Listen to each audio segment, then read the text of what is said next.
My beloved child, there are forms of protection I give you that do not sound like trumpets across the heavens, nor appear as miracles that make human eyes stand still in wonder. Yet they quietly cover you, hour by hour, like a holy mist resting upon a field at dawn. You often recognize protection only when danger has already become visible. When a door slams shut before you, when a disaster is stopped in a way you can name. But I want you to understand that most of what I do to keep you happens before you even know you need to be kept. There are paths I have slowed you from taking, meetings I have caused you to miss, words you intended to speak but upon which I placed silence, decisions that seem small, yet right there my hand redirected the current of your day. It is not because you are weak that I watch over you continually, but because you are precious in my sight, so precious that every step, every breath, every quiet space within your heart is placed under my mysterious care. Do not think that you are protected only in the moments when you pray fervently or when you feel close to me. Even when your mind is weary, when your heart is unsettled, when you no longer have the strength to express what you are going through, I still do not leave you. My care is not based on your passing emotions, nor is it limited by your ability to recognize me in every circumstance. There are nights when you fall asleep with a heavy heart, thinking darkness is surrounding you. Yet I have placed my light in places you cannot see. There are mornings when you wake without knowing that during the night many things were blocked, many fears were pushed back, many invisible arrows were not allowed to touch you. You only see that you are still breathing, still able to rise, still able to continue, but I see the silent battle that has passed. And I know why you still have peace, even before you fully understand the reason. Beside you, I have placed my holy servants like faithful watchmen at the city gates. They do not stand there as motionless figures, but move according to my command, going before you into heavy places, covering you in the hours when you are surrounded by anxious thoughts, and raising boundaries around you that evil is not permitted to cross. When you enter a room filled with tension, you may only feel your breath become short. But before your feet arrive there, I have already sent my protecting presence ahead of you. When you sit alone, trying to gather your tangled thoughts, you may imagine that you are fighting in solitude. But behind that silence, there are unseen hands keeping you from falling into the abyss of fear. When you lie down, the room does not contain only darkness and familiar objects. There is also the watch I have established, like silent pillars of fire standing around your place of rest. Sometimes you are saved from danger by a change so small that you call it coincidence, a road you suddenly do not want to take, an appointment about which you suddenly feel no peace, a message you wrote but did not send, an answer you were about to release in anger but swallowed back into silence. You thought it was merely your own hesitation, but many times it was I who placed within you a gracious, slowing, I know what waits at the end of the road before you see the turn. I know how one word can open a season of pain longer than you imagined. I know how one rushed decision can draw you into days of confusion. Therefore, I do not only save you from great storms, I also save you from the small seeds of unrest before they have time to grow into bitter trees in your life. Remember the story of the prophet who was sent on his way, the one who set out with his own intention and did not realize that before him a holy messenger was standing in the path. The animal beneath him saw what he did not see. So it stopped, turned aside, pressed itself against the wall, and he became angry because he thought the journey was being hindered without reason. But when his eyes were opened, he understood that the delay that had frustrated him was mercy, saving his life. My child, many times you are like that as well. You complain because something does not happen according to plan. You become irritated because a door does not open. You are disappointed because the journey is interrupted. But if your eyes were open to see what I had prevented, You would bow your head in gratitude instead of resentment. Not every hindrance is a loss. Some hindrances are the mantle of protection I have placed over you. From this, learn to look upon your days with a softer heart. When a plan changes direction, do not quickly call it failure. When someone leaves your journey, do not immediately assume you have been abandoned. When an opportunity closes, do not let your heart sink into bitterness. I can use delay to protect you, silence to guide you, and emptiness to prepare something purer for you. Many times you ask me to open a way, but I love you enough to close a path that is not meant for you. Many times you pray to move faster, but I slow you down so your heart will not be swept into what has not yet been sanctified. You do not need to understand every reason in that very moment. You only need to know that the one who holds your tomorrow is not careless with your today. There are people I send into your life like a stream of cool water beneath the noon sun.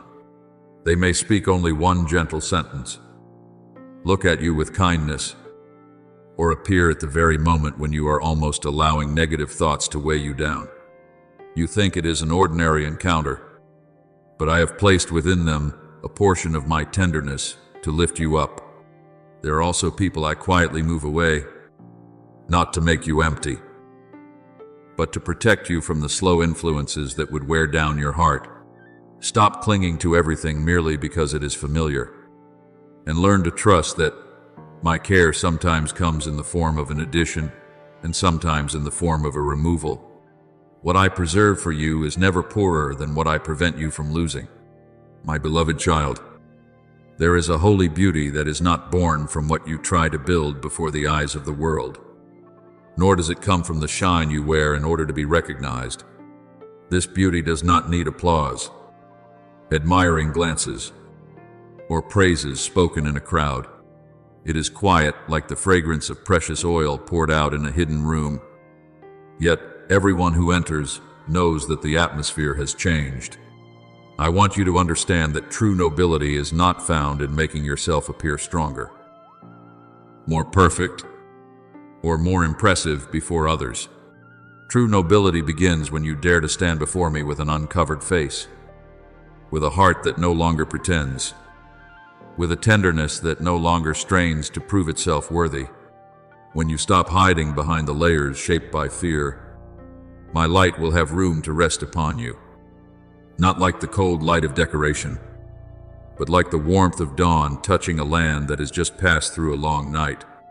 There were times when you thought you had to hide the trembling parts of yourself in order to be loved, conceal your cracks in order to be respected, and maintain a calm appearance so no one would realize that you too have days of weakness. But my child, what I seek in you is not a flawless image. I have not called you to become a vessel covered in gold on the outside, but empty within. I have called you to become a vessel touched by me, even if it has once been cracked, chipped, and passed through fire, now holding my gentle life within it. The world is often drawn to a glitter that quickly fades, but what truly lifts others is not performance. It is truthfulness sanctified by me that has the power to make a room feel less heavy, an encounter less cold, and a weary person feel that they have not been forgotten. You do not need to enter any place like a lamp showing itself off. You only need to let me be with you, and that presence will shine forth in a way that is not loud, yet deeply profound. There is a kind of light that makes people squint because it is harsh. But there is another kind of light that makes people want to stay because they feel warmed. The light I have placed in you belongs to the second kind. It does not force anyone to bow before you, does not make anyone feel small because you are trying to appear great, and does not wound others with the sharpness of pride. That light passes through your honest smile, through your voice softened by mercy, through the way you listen without rushing to judge, through the quiet peace you carry, even when circumstances are not perfect. You may not know it, but sometimes your unpretending presence is enough to make someone whose heart has been closed feel able to breathe more freely. They may not always be able to name what they sense, They only know that when you no longer perform, no longer hide, no longer build walls around yourself, a tenderness from me flows through you and touches them. Therefore, do not see honesty as a frightening nakedness. In my hands, honesty becomes a robe of honor. A face that knows how to rejoice with pure joy is a gift I place in the world. A face that knows how to weep without shame is a sign that your heart is still alive before what is sacred. A face that does not constantly have to prove it is right, strong, or worthy is a place where peace can dwell. You do not need to cover pain with false hardness. Nor do you need to hide joy because you fear others will call you simple. I did not create you to become an emotionless statue, nor did I call you to live as a talking mask. I want you to be free, and that freedom begins when you believe that I have seen you fully and still call you my beloved child. Remember the Samaritan woman at the ancient well. She came to draw water at an empty hour, perhaps because she had grown used to avoiding judging eyes, whispered conversations, and wounds silently brought up again. She carried a water jar, but within her heart she carried things heavier than water. When I met her, I did not give her a new mask so society would accept her more easily, nor did I push her into shame. I touched her truth with mercy, so that what she had once hidden would no longer be a chain, but a place where grace could speak. And when she left the well, the wonder was that she no longer ran from her true face. She went back to the city, opened her mouth to testify, and right where shame once lived, a spring of living water began to flow. Do you see? I do not need you to wrap your life in a flawless appearance. I only need you to let me meet you in truth. And from there, I will turn that truth into a pathway of light. Perhaps when you live more truthfully, not everyone will remain close to you. That is not always a loss.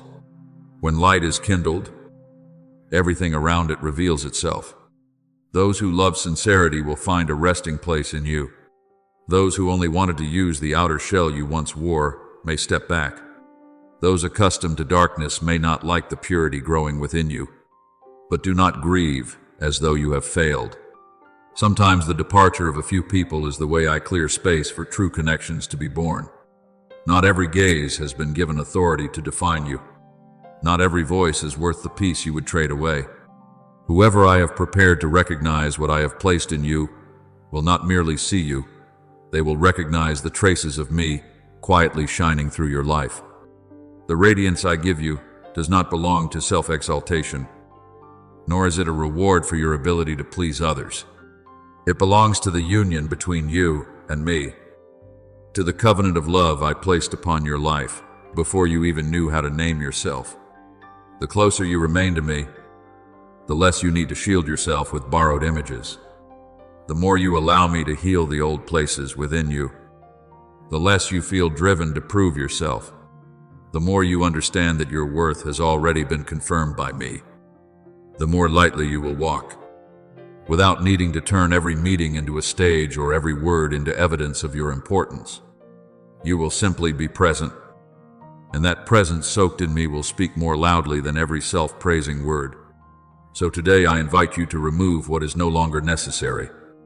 Remove the smile used to cover weariness.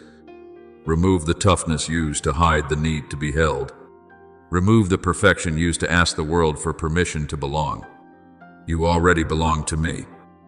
Before every judgment, before every success, before every time you are praised or misunderstood, let your true face be washed in my tenderness, so your eyes no longer look at life through defense, so your words no longer come from fear, so your steps carry peace instead of the burden of performing your role well.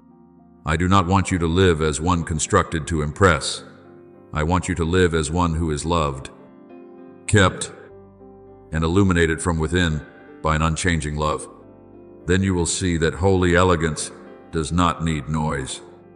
It is found in the way you are silent without being cold. strong without being proud, gentle without being weak, and radiant without demanding that everyone look. It is found in the freedom of one who is no longer controlled by the question of what others think. It is found in the peace that makes the atmosphere around you softer. It is found in truth that has been touched by grace, where you no longer have to divide yourself between who you are and what you are trying to present.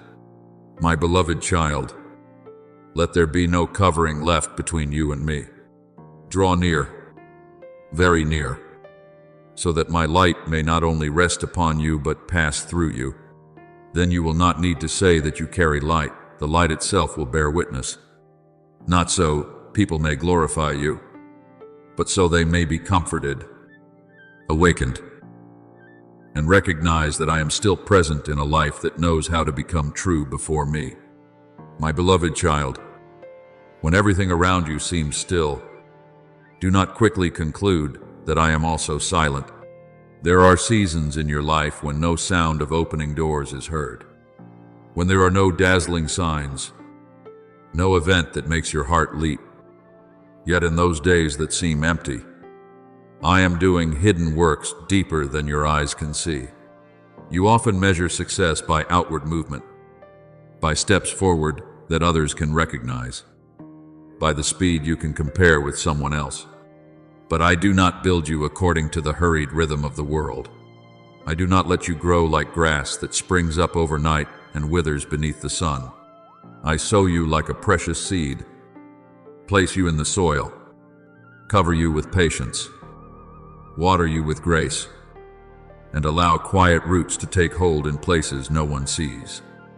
You may see only silent ground, but I see life stirring in the hidden place, strength being formed layer by layer, and a future being prepared through the very things you once called delay.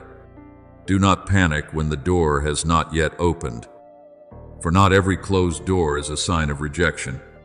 There are doors I keep shut because behind them is a burden you are not yet steady enough to carry. There are roads I do not yet allow you to enter because at the end of them there is a fierce wind you cannot yet see. There are meetings I cause to miss their timing, opportunities I allow to move farther away, invitations that seem beautiful but which I do not permit to settle in your hands. Not because I want you to lack, but because I love you too much to hand you over to something not yet sanctified in its proper time. You call it being left behind, but I call it being held back. You call it disadvantage, but I call it being covered.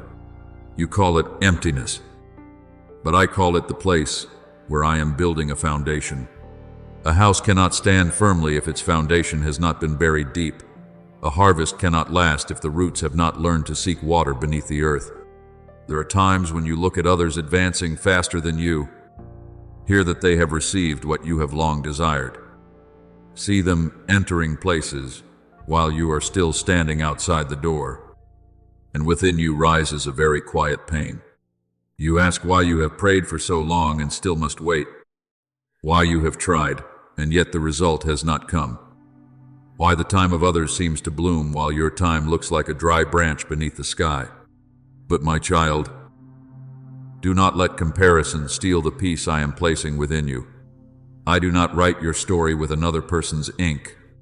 I do not use the crowd's measuring rod to value your journey. What I am preparing for you has its own shape, its own season, its own weight.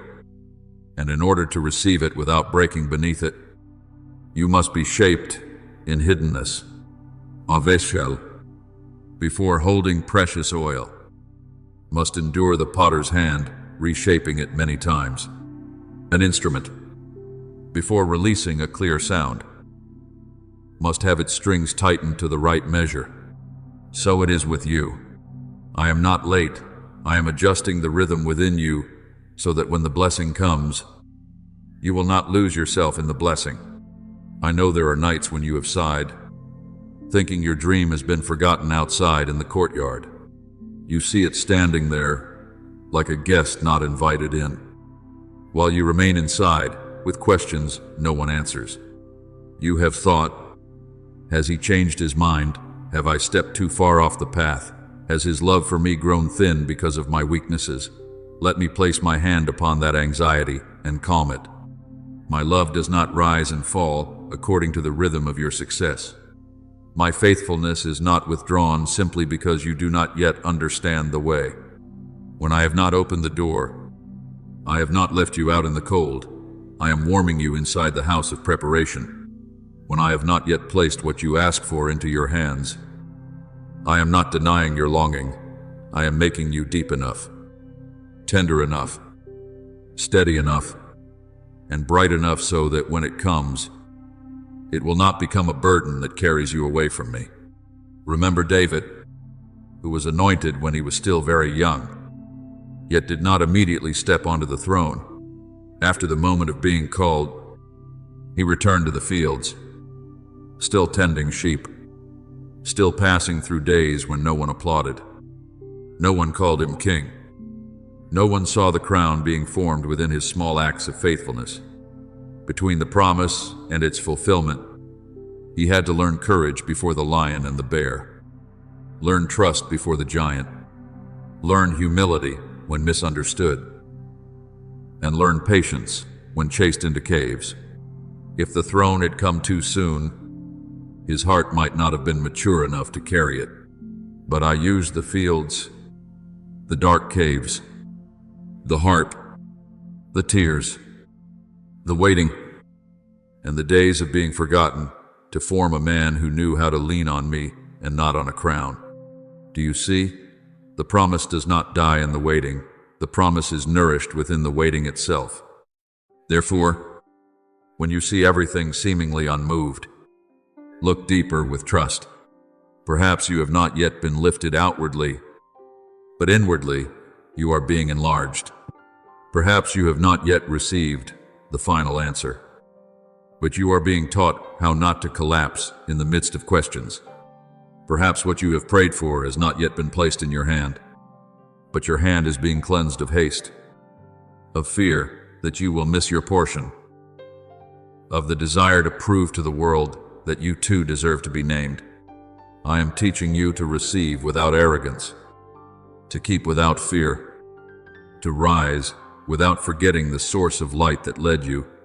My preparation does not always look like a coronation. Sometimes it looks like a hidden room where you are refined by love. But what is formed in the hidden room will have strength to stand before the crowd. My beloved child, today I do not enter your life as a passing echo among the countless sounds that have wearied you. I do not come merely to fill space with beautiful words and then let them dissolve like thin mist before the morning sun. I come as a hand placed upon the deepest ground within you, where decisions are formed, where directions are silently chosen, where you cannot continue living by old habits if you have truly heard my voice.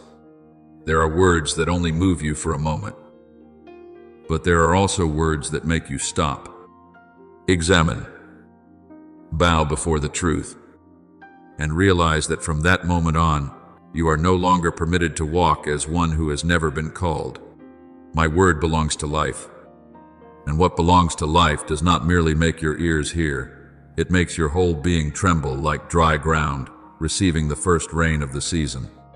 When I speak, I am not looking for someone who merely applauds, nor for someone who only stores the sound in memory. I seek a heart willing to let that word become a pathway, a breath, and a pillar supporting every choice that follows. Perhaps you have had many times when you heard sacred things and were moved. Many times when you quietly said in your heart that you understood. Many times when tears grew hot at the corners of your eyes. But afterward those waters remained on the surface and did not soak down to the roots. You have known how to be moved, but I am calling you beyond emotion. You have known how to nod, but I am calling you to walk. You have known how to recognize what is right, but I am calling you to allow what is right to govern the disordered places of your life. A word from me is not an ornament hung upon your thoughts so you can feel more profound. It is a seed of power. If received, it will split the soil, break the husk, rise up, and require the whole inner garden to be rearranged according to new life.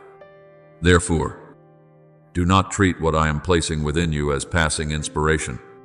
Do not let it remain on the surface like chalk dust on a table, ready to be blown away by the first wind of busyness.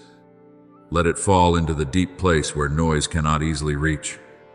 Be still before me, not with the silence of emptiness, but with the silence of a room making space for the king to enter. You have grown used to letting too many voices speak within you at once, the voice of fear urging you forward, the voice of memory accusing you, the voice of the world demanding from you, the voice of comparison stealing your peace, the voice of haste telling you to decide before you have discerned. But when I come, I do not come with overpowering noise. I come with a presence that causes everything false to step back. I do not fight for space with voices that make you weary. I invite you to open the door. Lower the volume of what does not bring life, and return to the clear place where you can hear what I am saying. For there are words that can only be received when you stop running. There are instructions that become clear only when you stop trying to save yourself through haste. There are keys I place in your hand. But if your hand is still full of anxiety, you will not recognize their holy weight. My word does not only open a small door before you, many times it opens an entire road you have never dared to imagine. But you must understand that this key is not as light as you think. It carries responsibility, awakening, transformation, and an invitation to leave behind a life that listens only for comfort.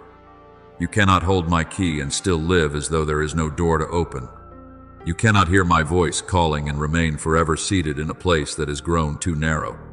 When my word enters you, it will question your choices, shine upon your hidden motives, and rearrange the place of things you once considered important.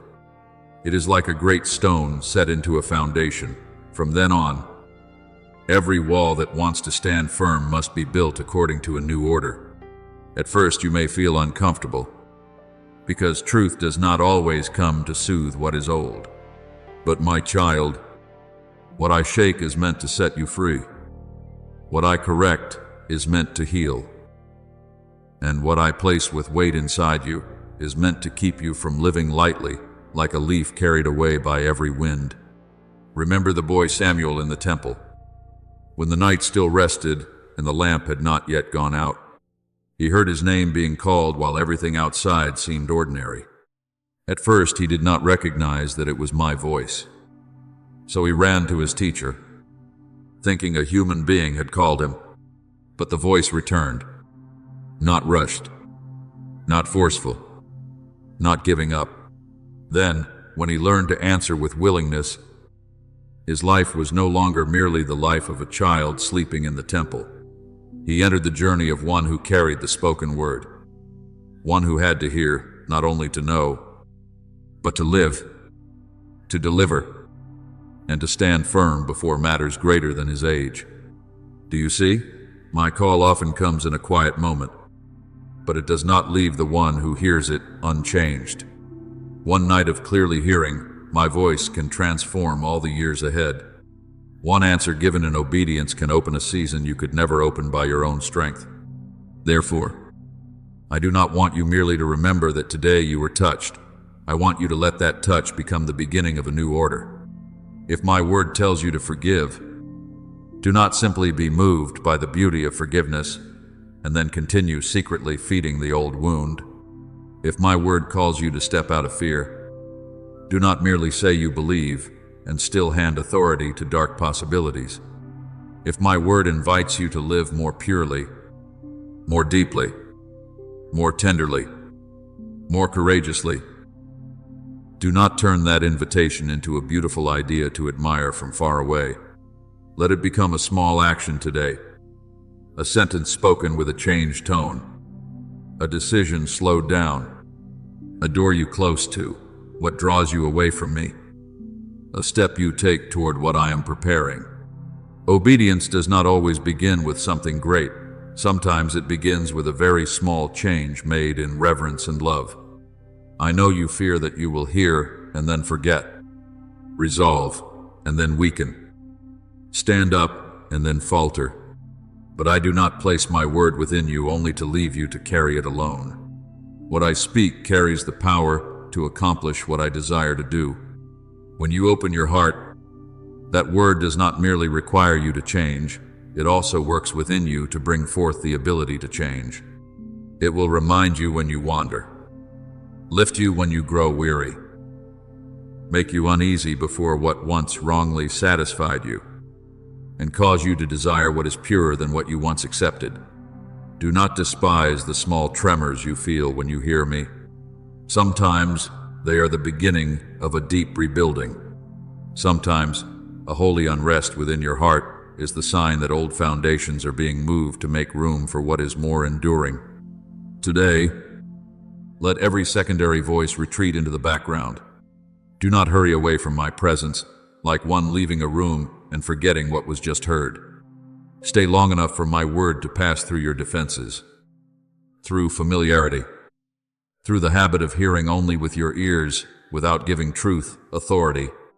Let me touch the place you have still locked away, the place where there are fears you have not named, desires you have not fully surrendered, decisions you have delayed because you know that if you obey, you will not be able to continue living as before. I have not come to shame you. I have come to awaken the nobility I placed within you. I have not come to crush you with condemnation. I have come to place within you a holy weight, the kind of weight that makes your steps less shallow, your words less empty, your love less calculating, and your life a dwelling place where my word can remain. Then you will realize that the one who truly hears me does not need to loudly prove that they have heard. Change will speak on your behalf. Peace will speak on your behalf. Steadfastness in difficult days will speak on your behalf. The way you choose to love when misunderstood. The way you remain silent when you could answer back. The way you keep walking when you cannot yet see the whole road. All of it will become evidence that my word has not merely visited you, but has built a home within you. My beloved child, receive what I am placing into your hands today. It may be as small as a whisper, but within it is the power to open a way. It may be as gentle as a breeze, but within it is the authority to redirect your whole life. Do not listen only to be comforted for a moment. Listen to be transformed. Do not be moved and then return to the old pattern. Let my word become a new rhythm, a new foundation, a new light. I am speaking to you not to add one more sound to your day, but to make this day the beginning of a life that knows how to carry eternal meaning.